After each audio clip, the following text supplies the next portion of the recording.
Prince Harry and his American bride Meghan set off on a carriage procession around the town of Windsor after marrying on Saturday in a dazzling ceremony in front of British royalty, celebrities and a global TV audience of millions. The couple kissed on the steps of St. George's Chapel before climbing into a 19th-century open horse-drawn coach for a tour of Windsor, where tens of thousands of cheering well-wishers crammed the streets to catch a glimpse of the newlyweds. Harry and Meghan were pronounced husband and wife at the chapel in the medieval Windsor Castle by Archbishop of Canterbury Justin Welby. Their glittering union brings a measure of modern Hollywood glamour into the monarchy, reflected in a ceremony that combined modernity and the ancient rituals of a royal house that traces its line back to 1066. Markle entered the chapel unescorted, dressed in a flowing white wedding gown created by British designer Claire Waite-Keller and wearing a veil and diamond tiara. Prince Charles, heir to the throne and Harry's father, accompanied Markle to the altar from the middle of the chapel, with her father too ill to attend. Harry, looking nervous, appeared to say, "Thanks, Pa," to Charles and "You look amazing," to his beaming bride. Markle's mother, Doria Ragland, 61, shed tears. A gospel choir sang American soul singer Benny King's 1960s hit, "Stand By Me." Quote, "There's power in love," Black U.S. Bishop Michael Bruce Curry told a congregation that included Queen Elizabeth, senior royals and celebrities such as U.S. mogul Oprah Winfrey, singer Elton John and former soccer star David Beckham. Do not underestimate it. Anyone who has ever fallen in love knows what I mean, Curry told the congregation in an energetic, passionate address that quoted U.S. civil rights campaigner Martin Luther King. The newlyweds will be known as the Duke and Duchess of Sussex, putting them in the senior ranks of British royalty.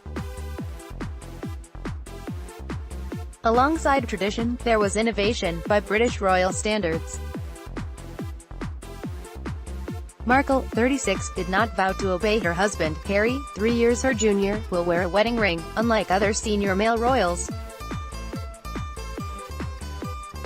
The world's media have been gripped by the occasion, and television channels beamed the ceremony across the world.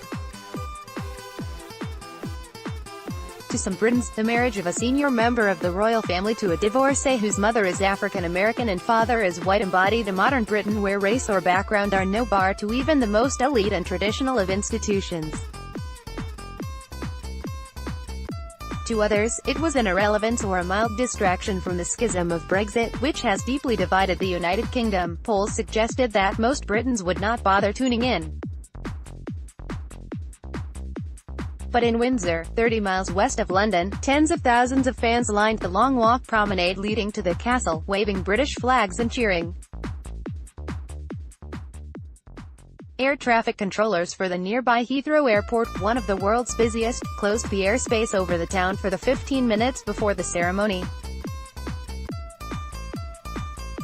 Hours before, Queen Elizabeth had bestowed the title of Duke of Sussex on her grandson, a step that meant the actress, star of the TV drama Suits, became a duchess when she married him. Under clear skies and glorious sunshine, a military band in scarlet uniforms and bearskin hats entertained excited fans gathered behind barriers. Police armed with semi-automatic rifles patrolling streets and watching from rooftops. Among the celebrity guests, American actor George Clooney and his wife Amal were joined by Beckham, his fashion designer wife Victoria and James Corden, British host of the American TV chat show, The Late Late Show. Other guests included tennis ace Serena Williams, the siblings of Harry's late mother Princess Diana, Elton John, who sang at Princess Diana's 1997 funeral, British actor Idris Elba, and two of Harry's ex-girlfriends. The chapel was garlanded with white roses, Diana's favorite flowers.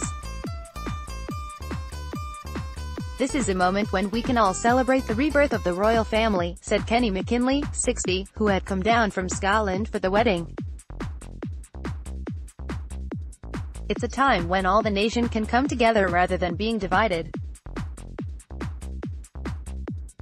It's a day when you can be proud to be British. The royal couple, who met on a blind date in 2016 and fell in love in a tent under the stars in Botswana, tied the knot in the castle that has been home to 39 English monarchs since 1066.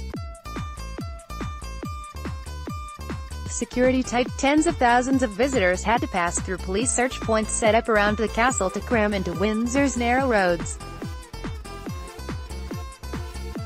Markle's own father, Thomas Markle, 73, a former lighting director for TV soaps and sitcoms, pulled out of the ceremony this week, telling the U.S. celebrity website TMZ he had had heart surgery on Wednesday. Confusion over his attendance marred the build-up to the wedding, which had been choreographed for months by royal aides, and his name was still present in the order of service. After watching the ceremony from California, he told TMZ it had been emotional and joyful. "My baby looks beautiful and she looks very happy. I wish I were there and I wish them all my love and all happiness." The service was conducted by the Dean of Windsor with Welby, Archbishop of Canterbury and spiritual head of the Anglican Church, overseeing the exchange of vows. Lady Jane Fellows, Diana's sister, delivered the reading. A reception will be held in the Castle St. George's Hall before 200 guests join the couple at an evening event at the nearby Frogmore House mansion. Harry and Meghan will carry out their first official engagement as husband and wife next week. The British remain broadly supportive of the monarchy, albeit with a sense of mild irony about the pomp and pageantry that accompanies it, though most have deep respect for Queen Elizabeth after her 66 years of service as head of state. Harry, along with brother William and his wife Kate, are at the forefront of efforts to modernize the monarchy by talking openly about their feelings. "It is patently obvious, the more you say, the more you can be examined," said royal historian Hugo Vickers. "Everything moves on gradually, but there are certain risks, and there is a lot to be said for maintaining the mystique."